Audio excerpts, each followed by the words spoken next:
Hey everyone, it's Devin from glamperlife.com. Today I have a bit of an unusual video for you, but it is very appropriate for the campers out there, and you'll see why in just a minute.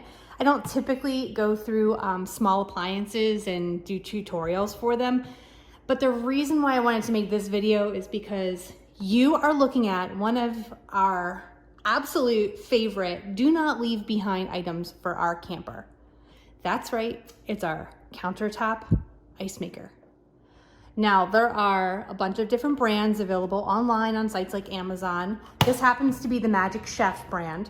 We got it about 2 or 3 years ago, paid probably like just over $100. That seems to be about going rate, 100 and change, right around there. We used to joke about, you'd go to an RV show and they would offer show specials, and a lot of the different dealers would offer things like free ice makers. And we're like, okay, like we don't need a free ice maker. Well, let me tell you, if you like cold beverages at all, you're gonna wanna have this in your camper. It is so easy, it's almost like magic, and it sure beats filling the trays of ice and then putting them in your tiny little freezer in the camper to freeze for ice cubes. So I just want to give you a quick run through of this machine in particular, but I'm telling you that really they all work pretty similarly. So any brand would work. Now, right off the bat, you can see that it makes a nice size ice cube. This is on the large setting for ours. And this has actually been unplugged for a few minutes because I moved it from one spot in my kitchen to another. And it's still, stayed cold in there for a good bit. But you don't want to plug it in and power it on before you let it sit for too long, or else the ice will melt. So when we pull up at a campground and we set up our camper, I'm telling you, the first thing I do when I get in that camper, after we connect the electricity and push out the slide, I set up my countertop ice maker. And it's perfect for any kind of, you want ice in your soda or a mixed drink or whatever. In the afternoons while we're camping, I always love to make an iced coffee. It's always my thing. I love to do both at home and on the road. So real quick, I just want to give you a run through. I'm going to turn on the power button, and you can see that once the power goes on, probably in a few minutes, you would hear the fan, and you can choose between ice sizes. There's also an add water indicator and an ice full indicator. So those will light up when either situation occurs.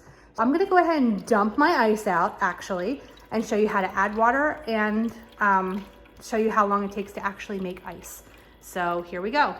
When you're ready to add water to your ice maker, just pull the tray out, set it aside, and then somewhere in your ice maker, there should be a fill line. Ours is right here. So you're gonna fill it up with water. It's okay if you don't go, if you don't reach that line, but don't go over that line, or else you'll have melty ice and it will be a big mess. See, I think I'm gonna put one more water in. All right, so we're not quite at that fill line. I'm not too worried about it. My water is high enough that I'm gonna get some ice. It's not too high that it's going to come up through this ice tray and melt any made ice. So I'm gonna go ahead and replace the ice tray. I'm gonna close the lid. If you haven't powered it on, you're gonna power it on at this point. You can choose your cube size. We usually do large. And you'll see and hear that as soon as you do that, it's starting to fill up the ice cube area from the water that you just added. And in a couple minutes, the compressor will turn on and it will actually begin the freezing process.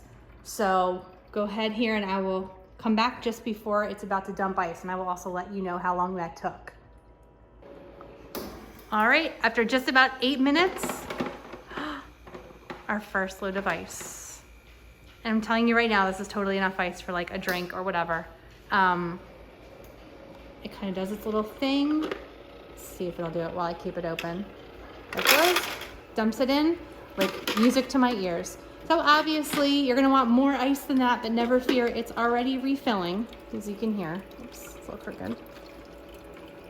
It's already refilling, and it will just continually do this until it runs out of water or until the ice gets full. But you've got your indicator lights, so when you see that it needs to have more water, just add more water up to that fill line.